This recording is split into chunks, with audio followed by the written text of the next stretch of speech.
bienvenido a este matinal de emergencia que estamos haciendo en este preciso momento. Todas las bolsas en Europa están a la baja. En Asia, las bolsas cerraron a la baja. El terremoto de Donald Trump se empieza a sentir en todas las bolsas internacionales. Estamos completamente en vivo y vamos a traer en este preciso segundo a Gonzalo Jara para que nos explique este terremoto que está viviendo la Bolsa de Comercio de todo el planeta. Gonzalo, muchas gracias por estar con nosotros. Ya no te estamos presentando como invitado, ya te estamos presentando como panelista estable de El Monedero Lleno y eso se agradece. Gonzalo, buenos días. Hola, buenos días, Emilio. Buenos días.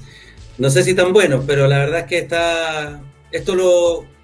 no es que lo anticipamos, sino que era un escenario posible y con una alta probabilidad de ocurrencia, que lo comentamos hace ya un par de semanas aquí mismo. Nadie sabía en el fondo cuánto podría ser el impacto de las medidas que tomó Donald Trump, y se hacían estimaciones de que si los aranceles eran un 10%, si eran sobre un 20 o menos de 20, bla, bla, bla. Y te acuerdas que nosotros en algún momento analizamos la probabilidad de que fueran de un 10%.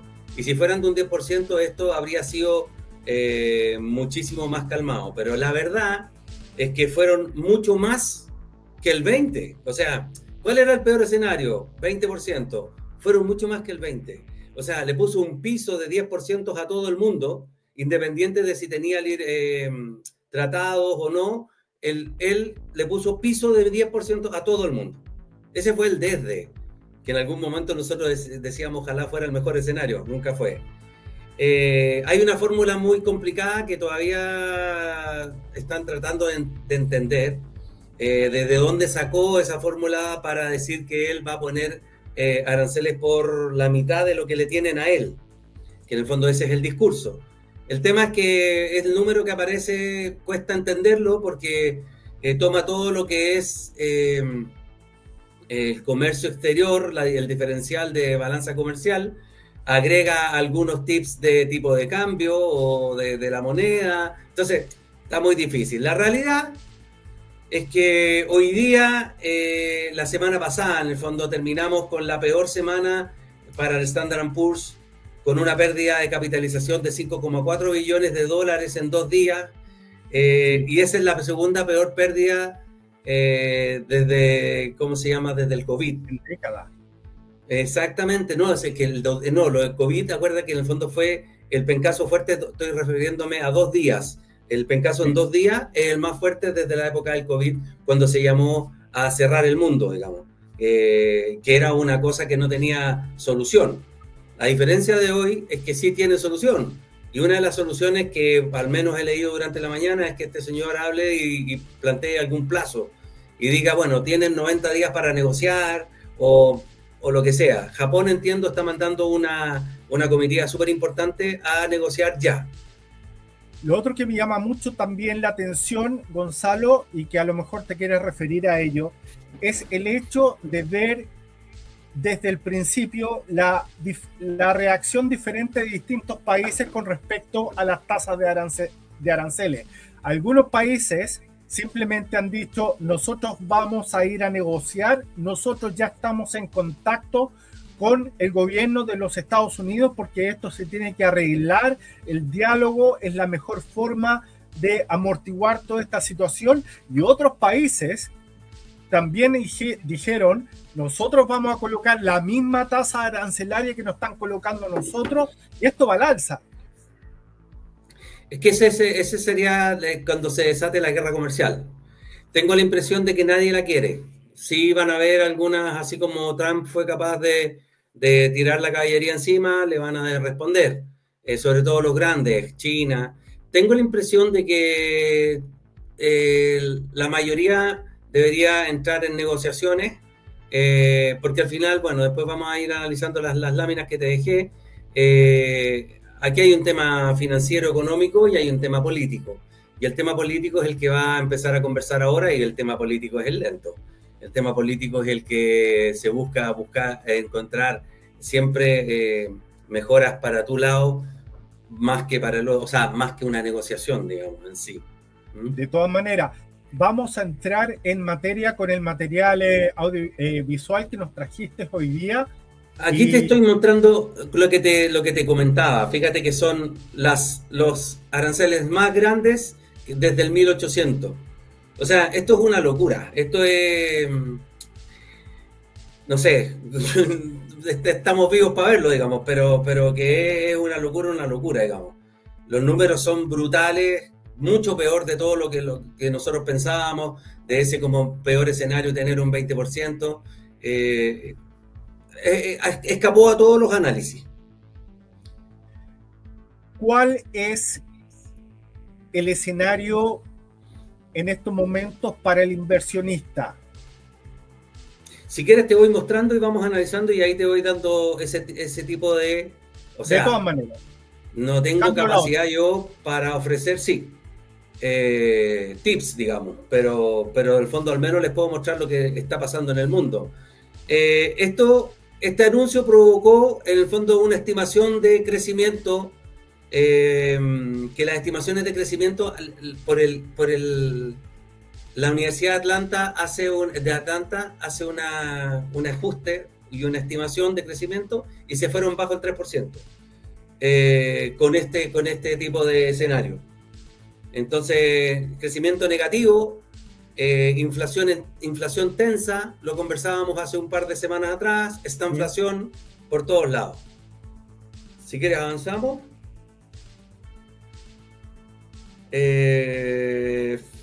Fíjate esto, no sé si tú te acuerdas que esta la analizamos,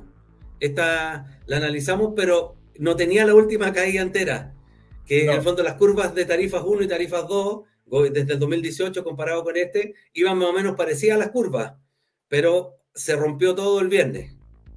Mira cómo está esa pérdida de riqueza tremenda. Si tú te fijas, el consumo en Estados Unidos es el 70% del PIB. Entonces, lo que están haciendo aquí con esta pérdida de riqueza, básicamente, es restringirle la capacidad de consumo a los gringos, en el fondo para también someter a la inflación. O sea, no vas a tener inflación por factores de demanda en este caso. Es como una manera de hacer política monetaria restrictiva esta pérdida de riqueza que están teniendo, dado la caída de las bolsas. Esta caída de 15% borra alrededor de 7 billones de dólares de riqueza en el mercado y para los inversionistas que están en él. En 72 horas. En 72 horas. Lo que en el fondo le da más sustento a esto, que el volumen de transacciones del viernes, que es súper importante en el fondo para valorizar los movimientos que tienen los mercados. Los mercados, cuando tienen movimientos importantes y se hacen con poco volumen, significa que fue muy alta la volatilidad. En este caso, si bien la volatilidad está alta, el volumen fue el más alto que hemos tenido desde 3 años, perdona, es altísimo. Si te fijáis para atrás, en el 2020 andábamos más o menos parecidos cuando quedó el COVID. Eso es lo que estaba viendo. Ni siquiera el COVID logró este terremoto que está logrando en este momento los aranceles del presidente de los Estados Unidos. Exactamente. Mira, vamos.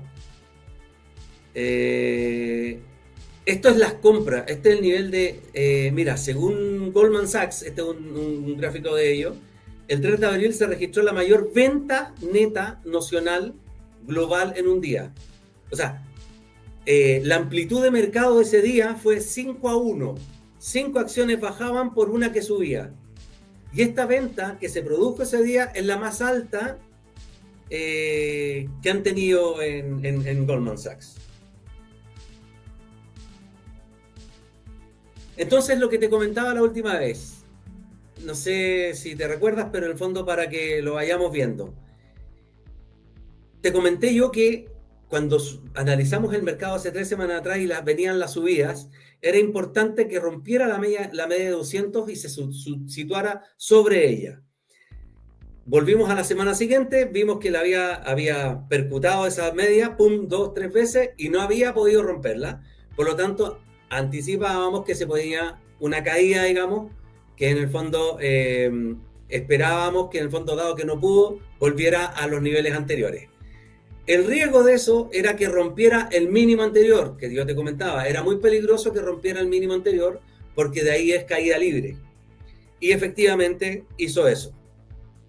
Fue a percutar la media 200, no se la pudo, hizo pullback y bajó bajo los mínimos anteriores. Por lo tanto, ahora es muy difícil de ver dónde podría parar. Yo creo que aquí hay un tema político. El COVID no se solucionaba con nada porque nadie lo conocía. Se cerró el mundo, se cerró la producción. Entonces ahí teníamos una situación, creo yo, distinta a la de hoy. Porque políticamente hoy día, si Trump apareciera diciendo, por ejemplo, voy a dar 60 días o 90 días para que puedan negociar los países que recibieron este trato arancelario, esto se calma inmediatamente. Lo que pasa es que hoy día no se sabe si esto se va a convertir en una guerra o efectivamente los países van a ir y negociar, en el fondo, de quedar en mejor posición de la que están. O sea, estamos hablando de que tiene que haber una ventana de tiempo para saber si estos aranceles, que obviamente son mucho mayores a lo que nosotros pensamos o queríamos, tiene que haber una ventana de tiempo entre cuando son efectivos o de un mensaje presidencial de Trump diciendo nosotros podemos darles una ventana de tiempo para negociar. Los aranceles van a ser efectivos ahora, el 5 a partir de, o sea, eso ya está. El tema es que mientras están siendo efectivos puede llegar a negociaciones muy rápidas con los países. Por lo tanto, muchos países se pueden ir bajando de esta línea de arancelaria que tiene todo el mundo. Entonces, se puede, por ejemplo, si se baja Japón o se baja la Unión Europea, esto va a cambiar. ¿Te fijáis? De a poco, en el fondo, va a ir mejorando, pero tiene que pasar eso. Por ahora no ha pasado. Otra pregunta que te quiero hacer es, como estábamos hablando desde el análisis de hace 2 semanas que tú me dijiste, hay que tener cuidado porque estos son aranceles recíprocos y el gobierno de los Estados Unidos está reaccionando a los aranceles que le tienen puesto a ellos. Mostramos un gráfico donde mostrábamos que Estados Unidos era el país que menos aranceles le cobraba al resto del planeta. Hoy día estamos en el escenario de que Trump mostró las tablas de los aranceles a todo el mundo. Esos aranceles que él mostró con esos 36 o 37 países que tenía en esas tablas, ¿realmente es el mirror? ¿Realmente es el espejo de los aranceles que tenían con los países hacia Estados Unidos o son menos de los que los países tienen con Estados Unidos? Ese fue lo que te comenté en un inicio, porque es muy difícil determinar. Según ellos, es la mitad de lo que le pusieron los demás, con un piso de 10. A todos un 10% y a los que le tienen más, la mitad. Entonces, lo que te mostraba en ese momento era que hicieron un cálculo y ellos dijeron que vamos a quedar en la mitad. Nadie sabe cómo se hizo ese cálculo. Como te dije, tiene muchas variables que en el fondo son muy difíciles de determinar. La realidad es que ellos tienen menos aranceles que los que les tienen, pero que son mucho más de los que se tenían. Esa es la película. Si te fijas acá, mira, Estados Unidos, esto fue antes de los aranceles. Europa, sí. La Unión Europea le habla y le dice que prácticamente este señor está vuelto loco y bueno, y ellos le tenían 69% en verdura, 58% en azúcar y carne, 49% en lácteos, 35% en cereales, 22% en frutas, 15% en pescado, 3% en vino y vehículos. Eso le tenían. ¿Te fijáis? Entonces este señor dijo, bueno, párenla. O sea, eso es lo que yo creo. El tema es que él tiene una forma de negociar bastante dura y no va a ser tan fácil, pienso yo, llegar a acuerdos con él. Y muy comunicacional también, ¿no? Totalmente, totalmente.